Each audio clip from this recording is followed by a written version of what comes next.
Video ఎందుకు రాలేదని మీరు నన్ను అడుగుతున్నారు. బాగానే ఉంది. ఇదే ముట్ట నేను మా ఎడిటర్ గారిని అడిగాను. ఆడేమంటాడు? చాలా మందికి డౌట్ ఉంది, ఈ చిత్రం ఎందుకు డిలే అవుతుంది, ఆలస్యం అవుతుంది. ఈ ఆలస్యం, ఈ జాప్యం చాలా సమ్ముచుతో నేను భావిస్తున్నాను. సెకండ్ హాఫ్ మొత్తం విఎఫ్ఎక్స్ అండ్ గ్రాఫిక్స్ మీద ఆధారపడి ఉంది. ఇది విన్నాక బాబు నువ్వు నీ టాలెంట్, నీ క్రియేటివ్ జీనియస్ మొత్తం కలిపి లోపల పెట్టుకోరా బాబు. పాపం ఫీల్ అన్నట్టున్నారు. ఏదో ఒక వీడియో పెట్టరా బాబు. కనీసం మన వీడియోలు చూసేదే ఒక 10 మంది తిప్పి కొడితే దాని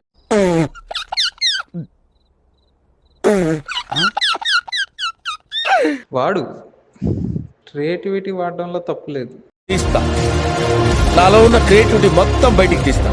కానీ క్రియేటివిటీ కోసం లార్ చేయడం తప్పు. ఏదో ఒకటి పెట్టరా బాబు అని దండం పెడితే ఓ, వీడితో ఎందుకు వచ్చిన గొడవ? ఎంతో కొంత తీస్తే బెటర్. ఈ రోజుకి మొత్తానికి ఈ వీడియో వదిలేడు, అది మ్యాటర్. సో మళ్ళీ రేపటి నుంచి కన్సిస్టెంట్గా వీడియోలు తీసుకుందాం. చలో.